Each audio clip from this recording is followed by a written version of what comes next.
have gotten access to Just a couple has years been ago, this remarkable edited to remove the significance of women, even though so-called they're still there. In that case, I mean, other cases with his mother, they did not at all.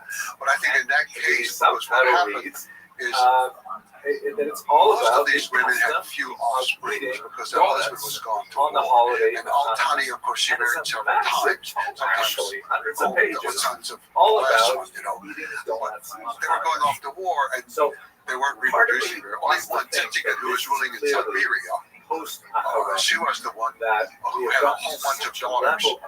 They wouldn't be going off to war, and so they actually spread out through the empire into a lot of. I had a lot of power later.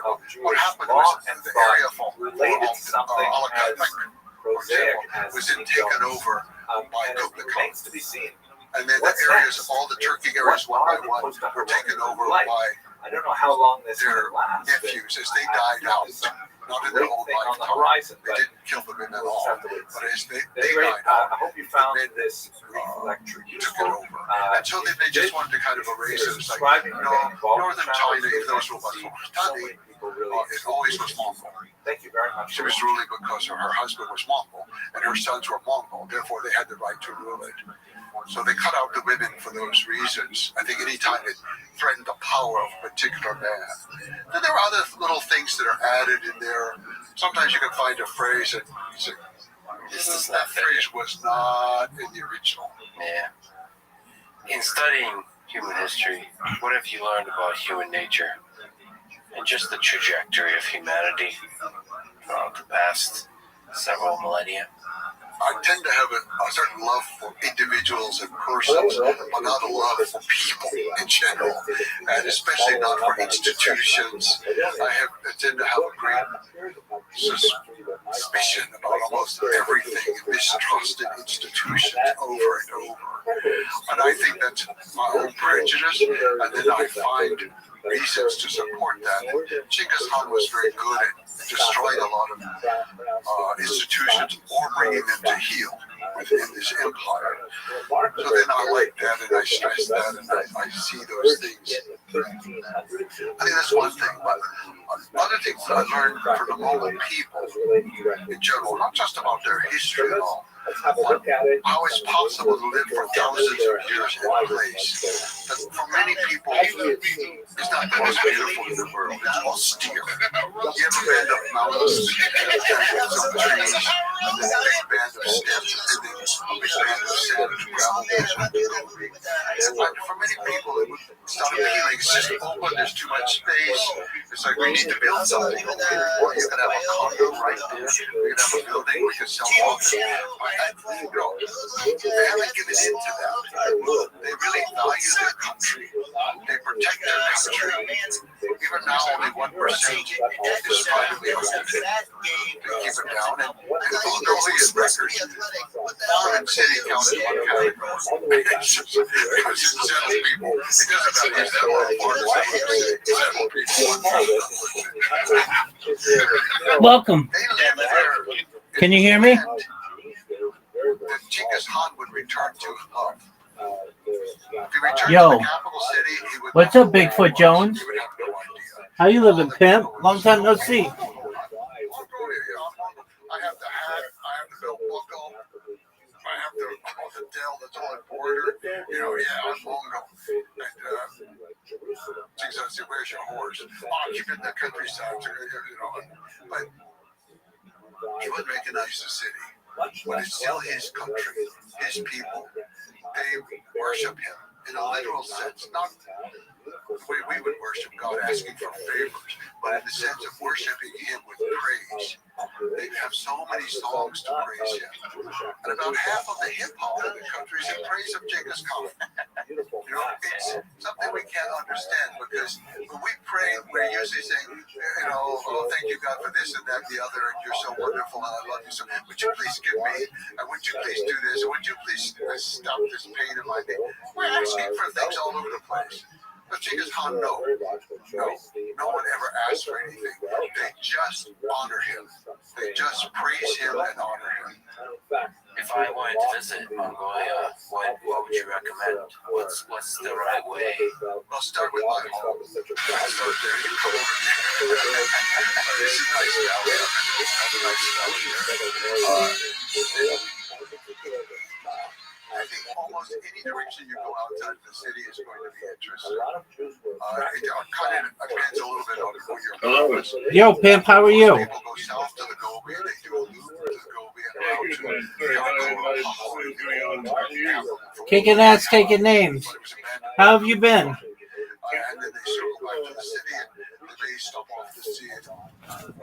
We call Przewalski. What's new? Sorry, can you hear me? Yeah, Doug, go ahead. Oh, nice. Okay. How are you, man? Kicking ass, taking names. What's good in the hood? Yeah, not too much. You know, been away. You know, like was out of Sydney for quite a while, and you know, just thought I'd drop in and see how you doing, man. You know, same old, same old. I have been spamming people on Kick and seen a lot of growth in the Discord. We've had like 50 new people join in the last week, so that's really great. Yeah, good. All right. Well, excellent. And how about you in your personal life? Oh, I'm doing well, thankfully. Every day's a holiday, every meal's a feast. How about you? Not too bad, man. Like, to be honest, it's actually not that interesting, but whatever. Have you been? I went out for a funeral way out west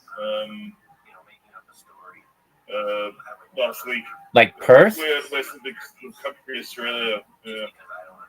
You were in Perth? No, I'm in sort of the east coast of Australia. I know, but didn't you just say you went way out west? Oh, sorry. So, like, way out west into sort of country, New South Wales. Oh, okay, I got you. Stayed in. Yeah, no, I get you. So, I mean, it's like, sort of dairy country, sort of. Yeah. Did you see any cows? It's quite beautiful. Yeah. Sorry, what was that? Did you see any cows? Well, heaps. It's all like dairy country. So that side of my family are all dairy farmers. So it's like a very sort of lush rolling hills, you know, with sort of deep gullies, and they all it's all cows everywhere. Yeah. Very well. Would you remind me, Bigfoot Jones, how'd you find out about me? I found out about you through what's his name? Bernard Goldsmith. Oh yeah, that's right. That's right. Absolutely. Have you been on Twitter recently? I've been a couple of times, but not for a few weeks. All right. What's on your agenda for this weekend? Nothing. I'll just go up to my mum's place and see how she's. Look after her for the weekend. Are you gonna slang dick like it's going out of style when you see some chicks? Well, not at the moment. That's complicated. Okay, are you on the dating apps? So basically, like, I'm taking a break from that until I get over my health problems. Okay. What's your health problem? Too big of a dick? No. It's not a problem for me, that whole thing, but anyway, it's hard problems. Okay, sir. sir. You, man? Are you going to be slinging dick to any bitches? Oh, dog. All day, 24/7, 365. So many bitches I can't even count. Yeah, right. I get bitches who just DM me that they masturbate to me. So that's not too bad. Yeah, really? Oh, tons of them. That's amazing. Word, dog.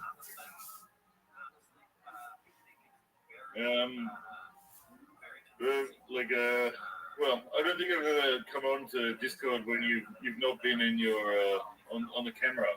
So how do the ladies come onto the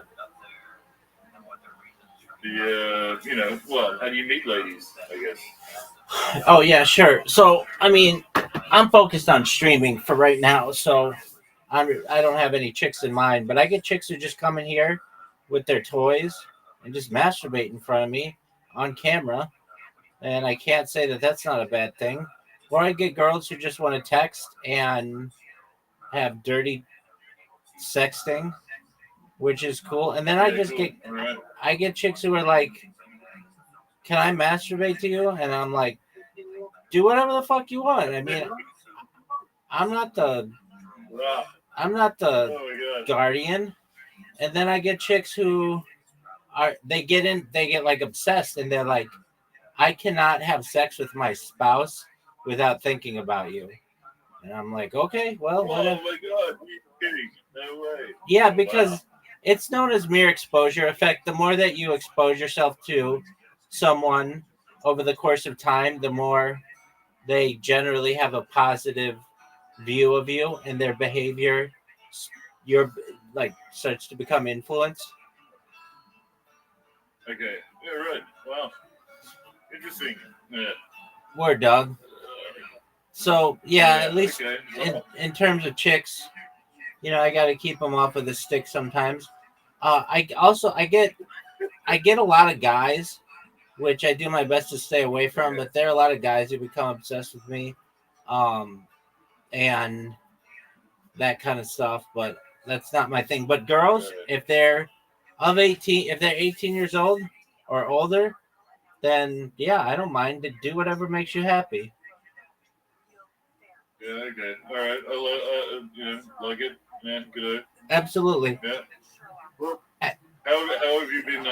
So I know that I found out about you via, whatever, falconry finance. Have you been expanding your sort of, you've been getting more popular? Is that what you're saying? Yeah, Doug, a lot. So I create robots on different platforms, and the one that how Bernard got a hold of me was my Blue Sky bot, and it tagged him, and he saw what I did. He came in here, he met me, and then he made that post about me, and that's how you and I met. Now, Blue Sky, you know what Blue Sky is? Yes. Okay, so Blue Sky has like 38 million users, but and it's cool, it's growing, but I just became public enemy number one there because of all my spamming, to the point where the mods had to like redo their rules for me, and or not just for me, but for users. And I was doing really I mean, like, I could still spam it, but what ends up happening if I put the name Rabbi in the name of my account, it automatically gets banned. So anybody who puts the name Rabbi in their account name gets banned. Also, if you put the word Discord in your account name, it gets banned.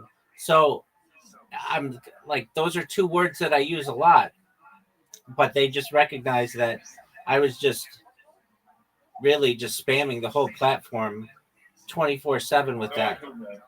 So I mean, I think last time I came in, you said you were the most streamed person ever in the history of the internet. In global history, yeah, absolutely, that's true. By the way, what time is it there? It's about 5 a.m. Okay, yeah, right. All right. Well, yeah, man. I kind of wanted just to drop in and say good day and see how you were doing, so forth. Absolutely, my friend. I hope everything goes well with your mom and your health issues, and I hope you are able to focus on slinging dick soon and come by whenever you're bored. Bigfoot Jones, we'd love to have you, okay? Hopefully, I think, in maybe 6 months, I'll be back to slinging dick, but, I'm sort of, I'm going through sort of as I said, health problem, but it's nothing permanent, thankfully, hopefully. You're strong. You'll get through it. You'll be better than ever. 6 months, maybe less. Yeah. All right, man. You take care now. Excellent. Stay strong. If you need anything from me, I'm here for you. Okay, big dog? Yeah, I'll pop in a couple of weeks. Who knows? Absolutely. Love it. Take care, Pimp. Have a good morning. See you, man. You as well, buddy. Bye. Southern Palisades kids went back to school yesterday, different district. They're in a temporary school because of the fires. So they're at the old Sears building. And then a lot of Orange County doesn't go back until I believe it's next week or maybe even the week after. We used to start school in September. It's changed. So anyway, that means a lot of extra, probably extra cars on the road too today. Will Schreiber just agreed with me. So he'll get you the latest and get you to where you need to go today and make sure that you get there on time. We don't want the kids to be late, right? Here's what's ahead on Wake Up Call. As I just mentioned, more than 540,000 students and 24,000 teachers are heading back to class since the first day of school in the LA school district. The district has taken steps to ensure safe passage for students and parents because of the ICE immigration enforcement actions.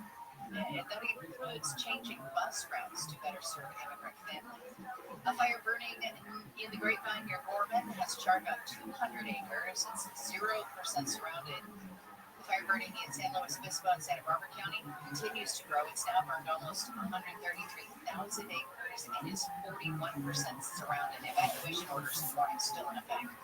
11 suspected gang members are facing federal charges. 6 have been arrested in connection with a massive sex trafficking ring along the Figueroa corridor in South LA, apparently notoriously known for prostitution. Prosecutors say the group recruited their victims through the foster system on social media that kidnapped and drugged the women and girls before turning them into sex workers. Things appear to be ramping up in Israel as the IDF prepares to take over parts of the Gaza Strip. Is it a bluff or is it imminent? ABC's Jordana Miller joins us from Jerusalem with more. That's coming up in just a couple of minutes. It's crazy that now it's crazy no more paper rings. Now I realize most people steal them, but I don't. I never do. I've never had once. I did one time when I was overseas and I couldn't buy it, and so I was in another country, and so I whatever. It was a technical infrastructure issue, and so I watched it through the I feel like I get a pass. Yeah. It's crazy that now it's crazy no more paper rings now.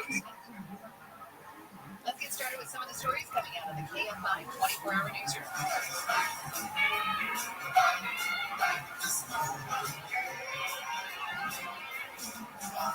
Kids in LA going back to school. The new academic year begins today. The district is implementing those measures to ensure what it calls safe passage for students and parents who are worried about federal immigration rates. Hundreds of district employees, volunteers, school police, I realize most people from several areas are patrolling about 100 campuses and set up so-called safe zones. District Superintendent Alberto Carvalho will spend the day visiting 8 schools.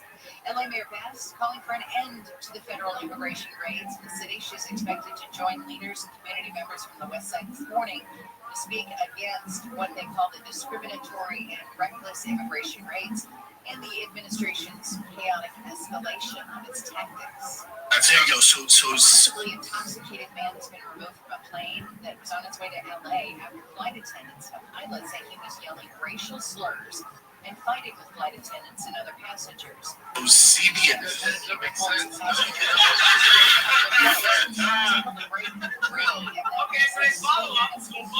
does it not make sense?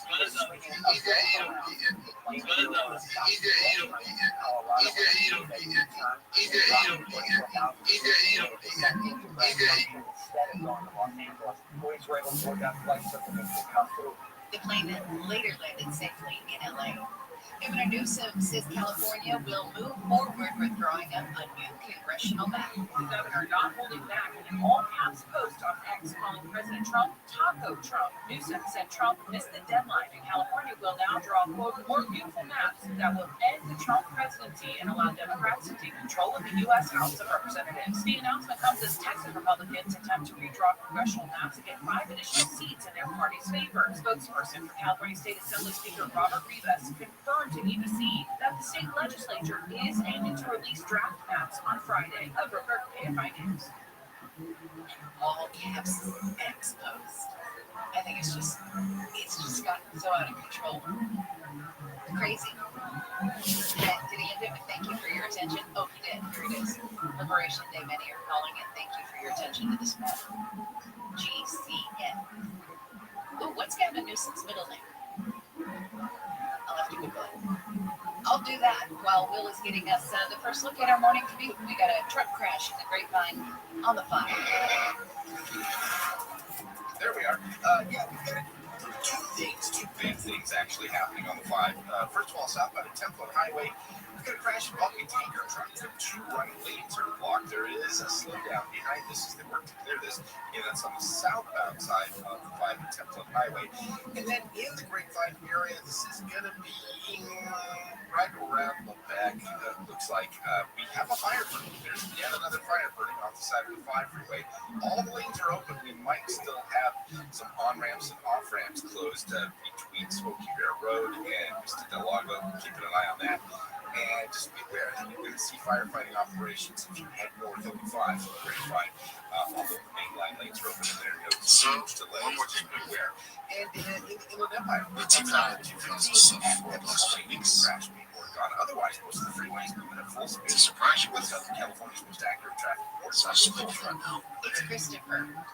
My whole life, I've never really been into Corvettes. They just haven't really been my thing. But then a few weeks ago, I got an email from a viewer in Atlanta, Georgia, who invited me down to come and check out his Corvette, the ultimate Corvette, a C6 Corvette ZR1. So I figured, might as well give it a shot. I'll start the tour with something I always found to be a little odd about the Corvette ZR1. Now, a lot of exotic cars have clear hoods so that you can see through the cool engine. The ZR1 also has a clear hood. Hello! But when the ZR1's hood is closed with these cool parts and pieces, you just see the engine cover. I've always found that to be a little strange.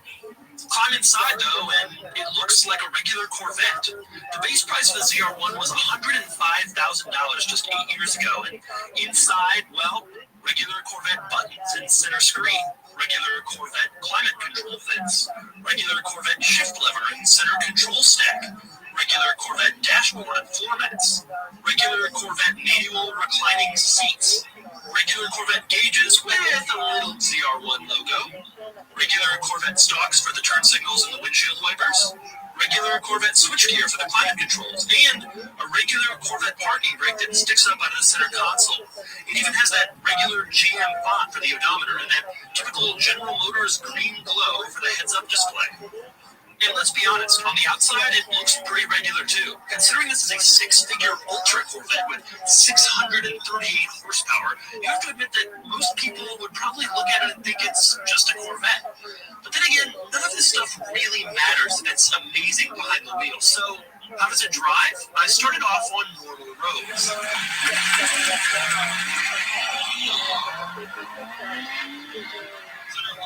I don't feel like I'm driving anything but a standard Corvette. This feels like a fairly rational pace of auto at about 40 miles an hour on suburban roads, and it feels like still feels like an old car. If it sounds like I'm a little bored, well, I am. This is the fabled Corvette ZR1, but mostly I wasn't really all that impressed with it. There just wasn't that much to say about it. Then I moved on to some twisty roads. Hey, Chris.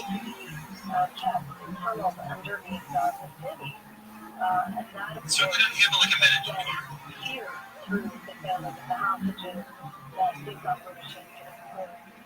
Look at that face. Is that face the face of someone who's satisfied with the ultimate Corvette? It was fine on these curvy roads, but I was starting to wonder, what's all the hype about this car? So here's my conclusion about the Corvette ZR1. The interior, the exterior styling, the driving experience around town on curvy roads, it's a little too mundane for a 6-figure car. But the speed, well, that's a different story. But when I was 20 and the Corvette ZR1 just came out, I remember thinking to myself, why would anyone ever get a Ferrari anymore? Now that you can buy a Corvette with all this performance for half the price. But on paper, isn't really the same as real life. And in real life, this isn't really a Ferrari competitor. Is it worth $100,000? Not to me, but I have to admit, if you go on Auto Trader and look through used listings, this is starting to creep into the low 60s and high 50s.